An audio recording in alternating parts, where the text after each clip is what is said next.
We got James Franklin, African-American coach at Penn State, facing off African-American coach Marcus Freeman at Notre Dame. Oh, my God, what are we going to do? It's the first time African-American coaches can go against African-American coaches.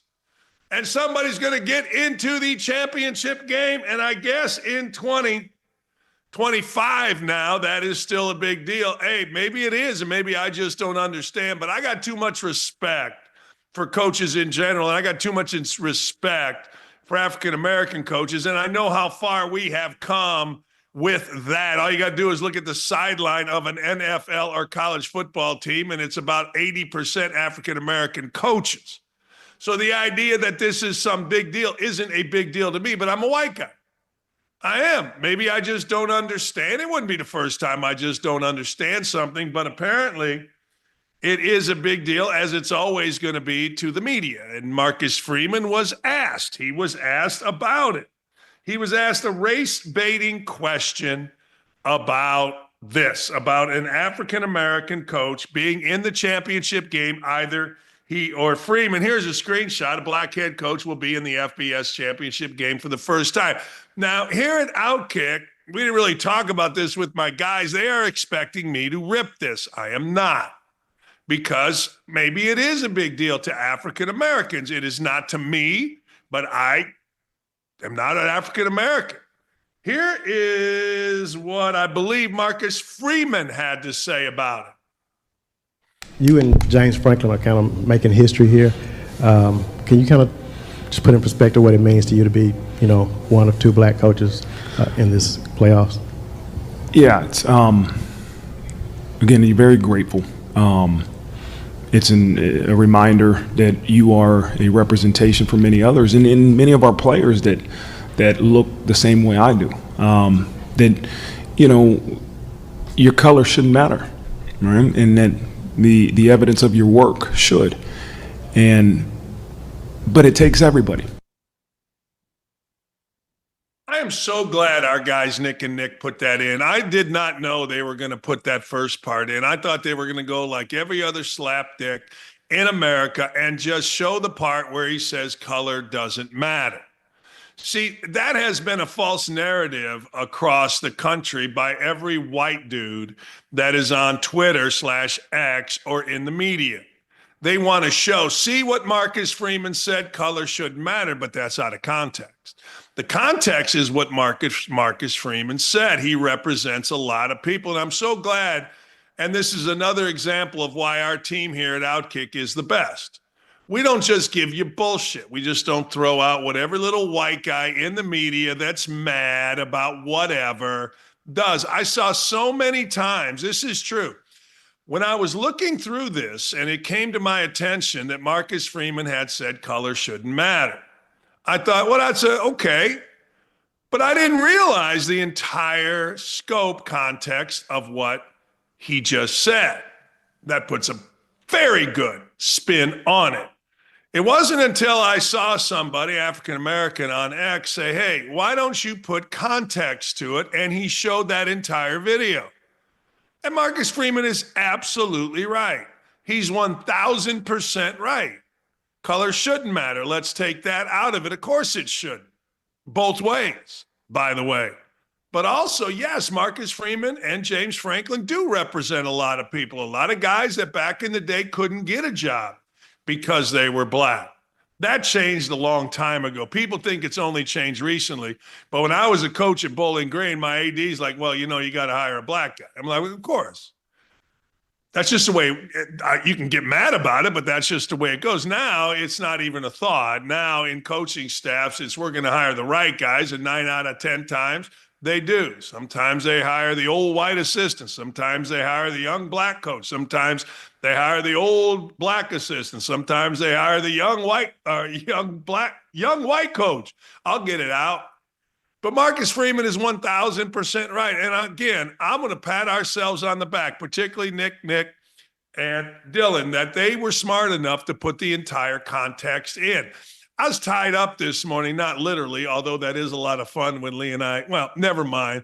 But anyway, I didn't get a chance to really review everything this morning. And I saw this and I thought to myself, well, I think everybody's going to be disappointed when I say Freeman had more context in that. But let's go to that real quick. The bigger thing is this. The bigger thing is how well coached both teams are. You can get mad at James Franklin because he hasn't beaten every top 10 team, or maybe just maybe he can't break through against Ohio State. That's fine. You can do that. But when you look at Penn State, all they do is win 11 games every year. And I've always said this about coaches, and I'll say the same thing about players. When you go about the business of winning 10 games, when you go about the business of winning 11 games, when you go about the business of at the end of the season, you are playing in the biggest games to determine your conference championship. Eventually, you're going to break through. I've said that forever. It's the same thing I say about 6-foot putts for money when you're playing golf. You have enough of them, you're going to make some. You're going to miss some, and you're going to be mad. But if you take enough free throws in clutch moments, you're going to miss a few. You're going to make a lot, but you're going to miss a few. It's just the way the world works. Things do not happen in 100%. And James Franklin, whether you like him, whether you dislike, whatever you think about it, I personally have always liked James Franklin for this reason and this reason only. Back in the day, this is 4 or 5, maybe 6 years ago, James Franklin was asked about how he hires coaches, and he said this, and I agree with it. I hire coaches that have hot wives because I know they can recruit. He said it tongue in cheek, and the world exploded, right? This was actually before the fake Me Too movement, which we've seen to be fake because we don't hear about it anymore. Anyway, long story short, Franklin said it tongue in cheek, but we were all like, as coaches, going, yeah, well, it makes sense. May not make sense to Susie Rottencrotch back in her hometown. May not make sense to Joey Bag of Donuts, who's a serious guy. Makes sense to me. Again, 350 million people in this country. We all got different opinions, but when Franklin said that, I thought, you know what? I can like that guy, despite the fact that he's pretty damn unlikable. The other side of it, of course, is Marcus Freeman. Marcus Freeman might be the most likable coach in the country. Marcus Freeman, every woman that I'm around when he's on, man, is he a good-looking dude? And then you go see how he handles his 6 kids and his wife, and it's glorious. That ain't black or white. A lot of white coaches do the same thing. A lot of black coaches do the same thing. I'm just giving you a comparison. Freeman is really likable. And that has nothing to do with color, or that just has to do with he's likable. And Franklin is not. But it is fun. It is good that both of these guys are respectful of their heritage, but put it aside because they understand what I'm telling you, that the world has moved on. The world has moved on beyond the Ryan Clarks of the world, saying somebody is authentically or inauthentically black, and this is the first real black quarterback. The world has moved on from that type stupid. Make no mistake, there is a marketplace for the Ryan Clark type stupid. Make no mistake about that at all. There absolutely is. But the true successful folks are the ones like Freeman, the ones like Franklin, that respect the past, but understand the present and move towards a greater goal. African-American coach wins a national championship. A lot of people are saying, so what? They aren't African-American, I'm betting. A lot of people would like to have seen Eddie Robinson of Grambling, legendary coach, play for a national championship. A lot of people would.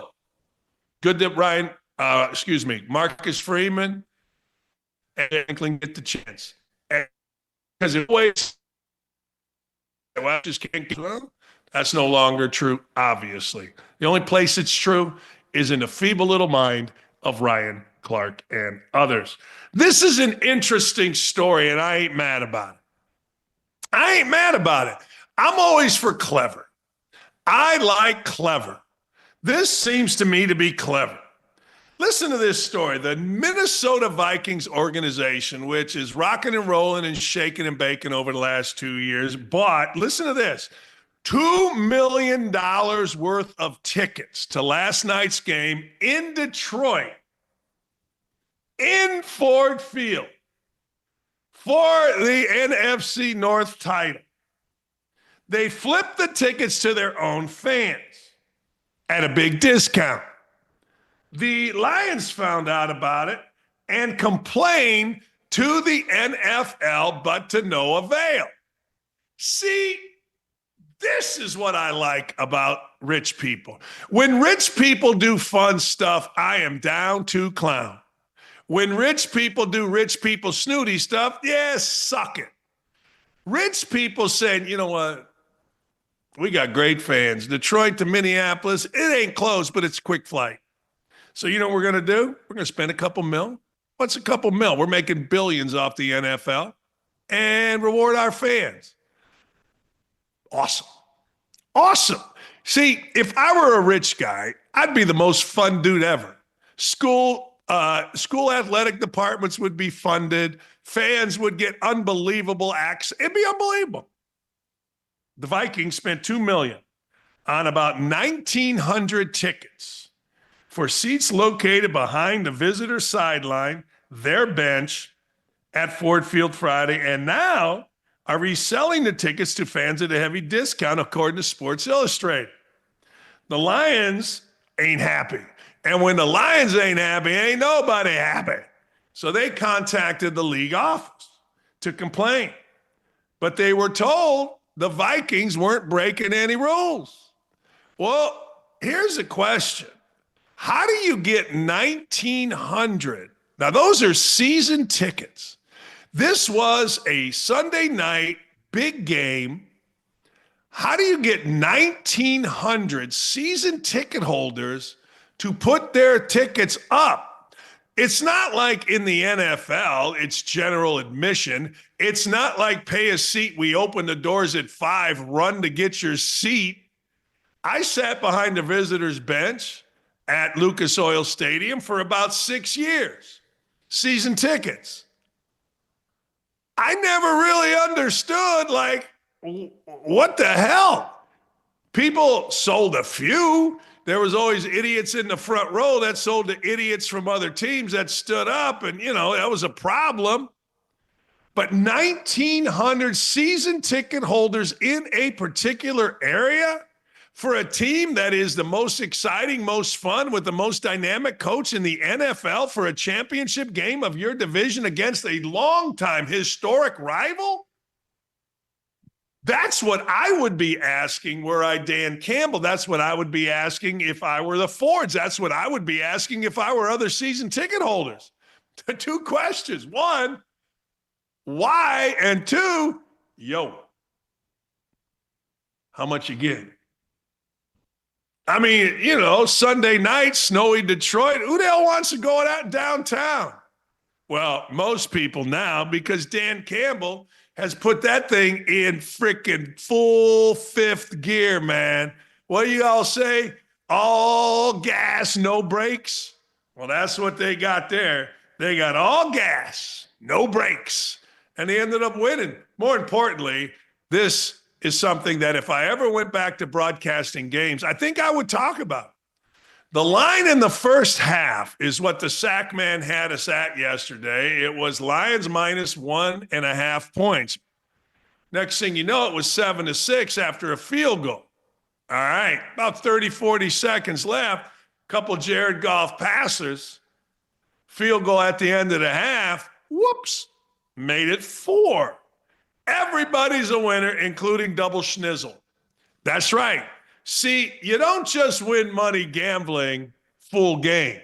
You can win it anyway, any game, anytime, as long as you have enough, well, I guess luck or maybe info. I don't know. That's what I would be talking about. You know, Al Michaels used to sheepishly put in the game, right? Well, this means something to the boys in the desert, Brett Musburger used to. There was something that meant something to the boys in Naples last night, my stepson and others, when that kick went through. Salute. Charles Barkley, he's not impressed with J.J. Redick. There's some weird thing going on here between Barkley and Redick. There's some weird deal, and I'm down for it. I am Team Barkley 10,675%, and it ain't close. It ain't close. Barkley isn't impressed. The two are publicly feuding, which won't work well for J.J. Redick because, let's face it, you're going to get fired. Every coach that's come before you with the Lakers, other than maybe Pat Riley, has been fired. They disagreed over their reasoning as to why NBA ratings are declining. Riddick's response clearly shows he took offense to what Sir Charles had to say. He said something about what are the reasons people aren't watching this crappy product. We got like we were out there jacking up 100 threes a night, which they did the other night, 106. JJ, you come for the king. You better not miss because I can get you, brother. Remember, I got your Laker games. You can't hide them flaws they got. You just a dead man walking. They got rid of Frank Vogel, who did a good job, won a championship. They got rid of Devin Ham, who did a good job, currently doing a really good job. You came out there thinking you were going to change things, and with that same ugly girl you want on a date with. The Lakers stink. That's Sir Charles on JJ Redick. Now, understand this. Charles Barkley could come at me, and I'd be Team Charles. Charles Barkley could come at our bosses, and I'd be Team Charles. Charles Barkley could sit in my house and rip me a new one, and you know what I'd do? I'd laugh, and I'd be like, I'm Team Charles. I don't know whether the Lakers stink. I don't know whether they're any good, but Team Charles is going to win with me always, and the Lakers aren't going to win a championship, so Charles Barkley ultimately has the upper hand in this, and he knows it.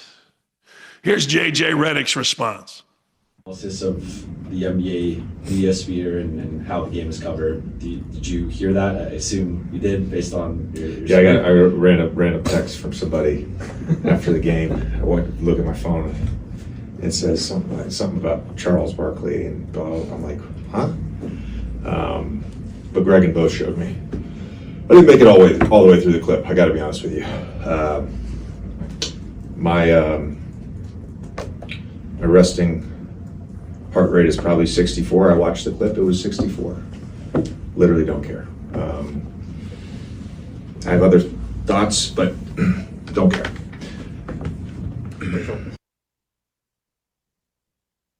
Yeah.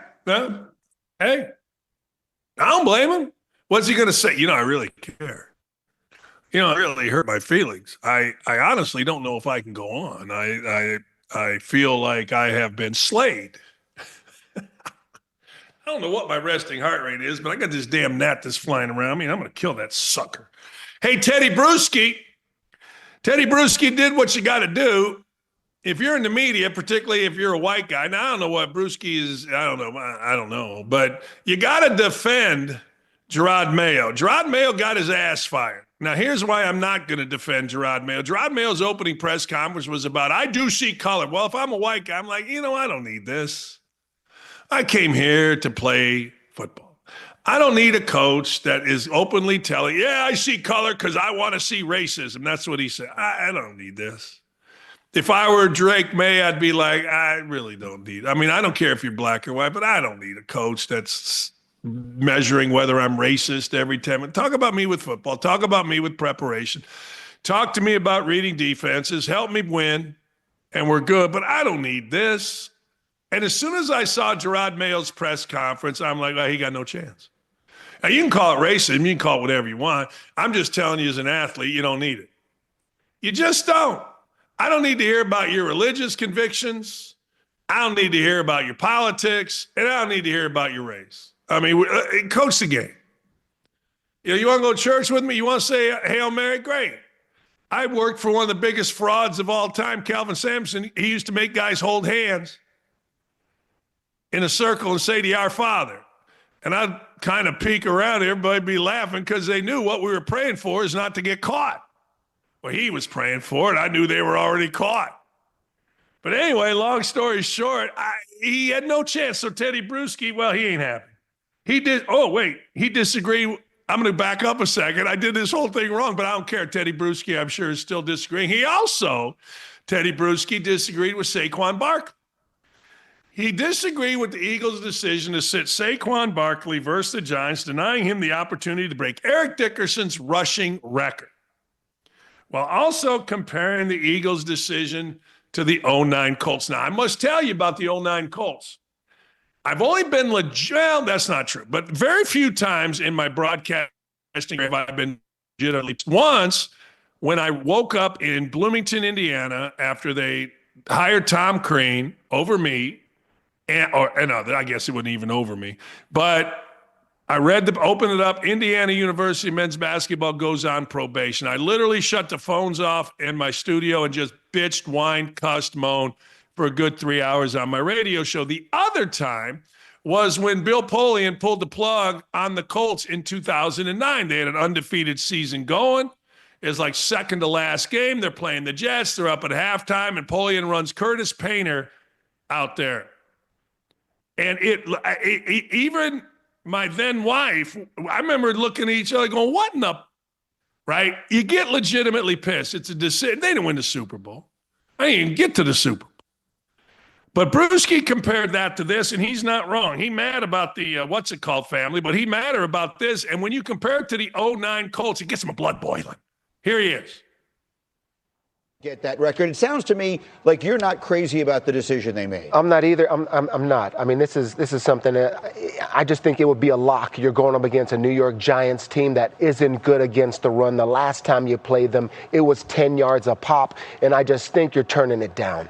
Turning down history for a guy that came in to play for you to where, I mean, he didn't change the culture because he was already good, yes, but so much he added to this team. He's repping his boys up front, and he knows he's not even going to get the ball. I mean, I just remember Jeff Saturday's 2009 Indianapolis Colts. And what's the biggest team record? I mean, the biggest team record is going undefeated and winning them all. We failed at it, and I was watching those 09 Colts as if this team can finish another 16-0 season. It was against the Jets in 09 when they had the opportunity to beat them. They pull all their starters. They lose the last two games versus the Jets and the Bills, and still they didn't do anything. They lost in the Super Bowl.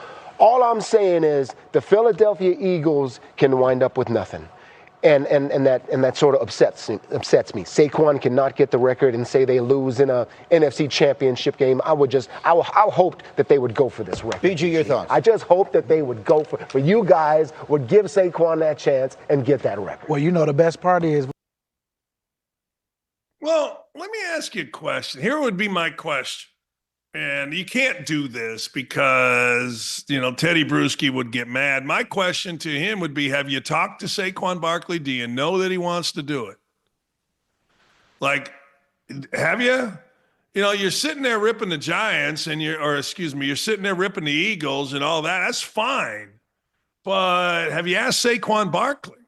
Is Saquon Barkley in agreement? Now, Peyton Manning, talking about the 09 Colts, had to talk to the team to calm them down. They did not want to do it, but somehow, some way, Bill Polian wielded such a hammer with that particular group that they did it. But I got to ask, very simple question. Did Saquon Barkley want to? And I'm not talking about publicly. I haven't read whether Saquon Barkley has or hasn't. My thing is private. Did Saquon Barkley okay it? Did Saquon Barkley say, you know what, I think it is in the best interest. Let's get healthy. Let's make a run for this thing, regardless of what happens. Personally, I'm a big fan of records. Personally, I go to every baseball game that I go to hoping to see a perfect game, a no-hitter, or 4 home runs in a game by one person, because those are records that I know about. But did Barkley okay it? That's my question. It's a simple question. It's not a hard question. If he did, screw off, Teddy Bruschi. If he didn't, go on, Teddy Bruschi. It's that simple. But to just sit there and bitch, whine, and moan about something that's personal to a player, yeah, I'm not going to do it. Do I think they should have done it? Sure, if they feel it's the best chance to get to the Super Bowl. Do I think if I were Barkley, I'd have gone for it? I would not have agreed to do it. But I'm the guy that got to practice early. I did. I'm the guy that couldn't wait for Little League practice, baseball practice, snowing like hell in Indy. I would have got my boys together and figured out a gym to somehow get to. I mean, I found this little basement at the Crown Point YMCA one time. But that's different. I'm also in my teens and in college, from my teens up to college. I'm not in the pros and gotten a little older, 26, 27 years old. Big difference between 21, 22. And being in the NFL for that amount of years. Maybe Barkley said good. But, hey, to Teddy Bruschi, though, I will say this. Everybody is allowed to have an opinion, and he's voicing his opinion. But I would have asked, hey, have you talked to Barkley? Because I'd like to know. Bruschi may have access to Barkley. I don't know. I haven't talked. Years ago in Indianapolis, I used to have Chris Ballard on my show. He's the general manager of the Colts, and he would come on and do an interview with only me after the season. Now, he would do it in general interview, but he would come on in studio with me, and I like him. He's a nice guy, but I knew he was full of shit the second time. I did. Then I started paying attention. Then the full of shit turned into real arrogance. And I kept having him on my show, but I would challenge him like nobody else in the city would. I mean, I would ask him about DeForest Buckner basically opting out of a big game a few years ago against Jacksonville. Say, well, I'm going to see how my body feels. Okay, Defo. And he laughed it off because, well, frankly, he didn't understand it. He claims to have been a wide receiver at Wisconsin. Okay. Every single kid that gets drafted by him in the Colts is the luckiest. Oh, we got the best pass rusher in the draft. He said about some guy named Latu who had about as many sacks as a dead man. Oh, I can't believe Kwity Paye was there. Oh, the rivalry is back on. Oh, this, all that. And they haven't done squat. No division titles. A losing record. 5 head coaches, 5. Now, people say I don't count the interim ones. Good, I do. 10 12 different quarterbacks, in the easiest division in football, which is the AFC South. Hell, even the best team, the C.J. Stroud-led Texans, stink. They haven't been able to win the division once. Most have won it twice. It's been 10 years, no home playoff games. 1 playoff win in 8 years. And I famously said in Indianapolis, I think this clown's on a 10-year plan. I said it in year 5. And I was joking. Now we're on year 8. They don't make the playoffs again. They've drafted a quarterback who, according to the quarterback, has had chronic back issues since, quote, 8th grade, whose completion rate is lower than anyone in the history of the NFL, except, wait for it, Tim Tebow. And yesterday, Colts fans didn't show up. Maybe 40% of Lucas Oil Stadium was filled. There were signs, fire Ballard. Pat McAfee has a suite literally in the end zone, one of those on-the-floor suites next to the cameraman, which is perfect for Pat. Dark. Not one of Pat or Pat's crew showed. Holding to his promise, he's out. Colts won. Celebrated. Zaire Franklin, the moronic defensive captain, went over and fake shook hands with Pat McAfee. Who'd they beat? Wait, did they beat the Chiefs? Are they going to the play? No, they beat the 3-win Trevor Lawrence-less Jacksonville Jaguars, who just today fired their coach, but they celebrated like it was 1999, baby. So a lot of Colts fans were expecting, hey, man, let's go, fire everybody. Here's what Jimmy Irsay put out last night. I've been evaluating our entire operation, and I believe in Chris Ballard, general manager, and Shane Steichen, and our collective ability to make the improvements needed to take us to the next level in 2025, Irsay wrote in a statement released on X. I know fans who want an immediate change in leadership. It's been 9 years. It's been 8. We just finished 8. I know fans who wanted a change in leadership will be disappointed. That means we all have a lot to prove. So we'll get back to work, keep doing what we can to earn your support and make you proud to be a Colts fan. All right. Yeah. Yay, rah. Go fight, win. People are pissed. The media who crowned, and I'm talking about national media too, who crowned Ballard a messiah, even they're pissed. And I'm like, wait a second, you got your messiah back. What are you talking about? How can you be disappointed? What are you doing? Ballard somehow, some way, with an awful drafting record, is considered a good drafter. Ballard, who has been a terrible molder of teams, has been seen as recent as 3 years ago, according to a guy named Mike Rothstein or Rosenstein or something Steen with the NFL Network, the, quote, best GM in the league this year. He was graded the best the best trader in the league. Agents have claimed him to be the best GM to work with. That should tell you something. He gives contracts to his own. He doesn't go out and free. He just sucks ass is what he does. And according to Jim Irsay, Well, you can't immediately change 8 years of mediocrity. The Colts suck. I got 2 words for you. My ass. If you buy season tickets, you're a damn fool. Next, Finebaum. Finebaum slams the college football playoff bowl system. I'll give Bye System. I'll give Finebaum credit. He is trying really hard to get into that Stephen A. Smith money.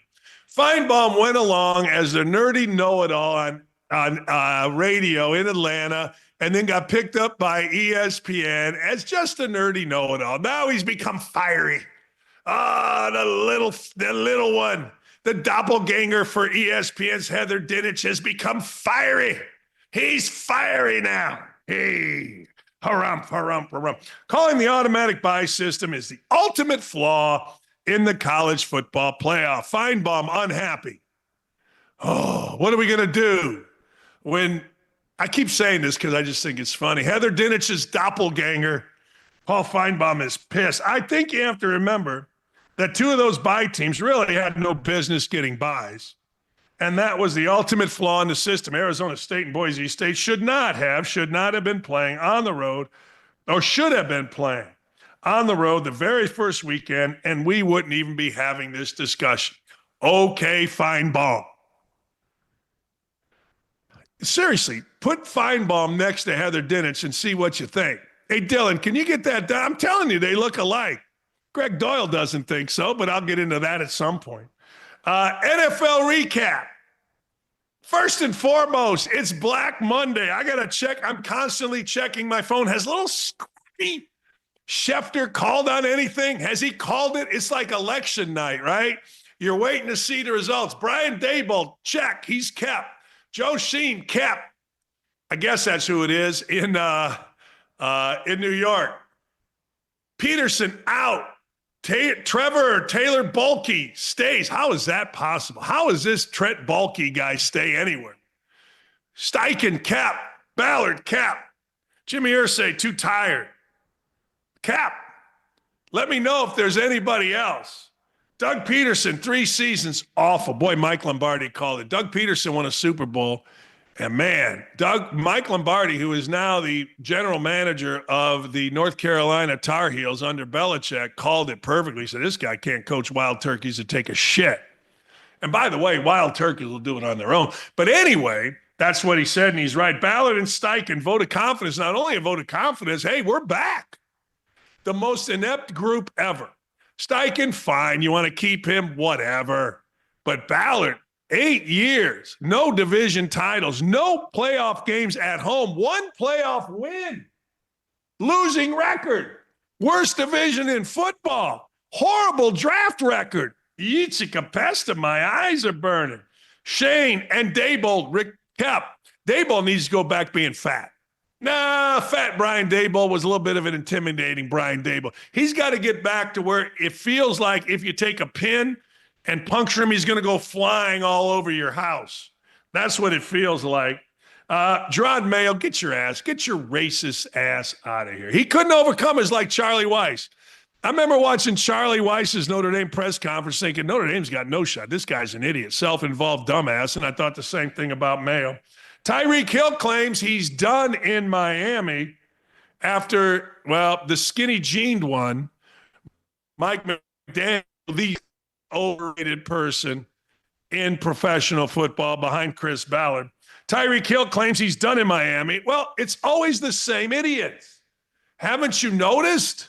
It's always the same dumbasses, Tyreek Hill. Bitches, whines, and moans when he leaves Kansas City. Kansas City wins Super Bowls without his dumb, freaking ridiculously stupid ass. He goes to Miami. It's a pain in the ass. Team's got to deal with his bullshit. They don't win nothing. And he is making decision to be gone. Watch who picks him up. It may be the Chiefs because they can handle his stupid ass, but anybody else is getting a dumbass, a pain in the ass, a fool, a criminal. Get his ass out of the league. Adios.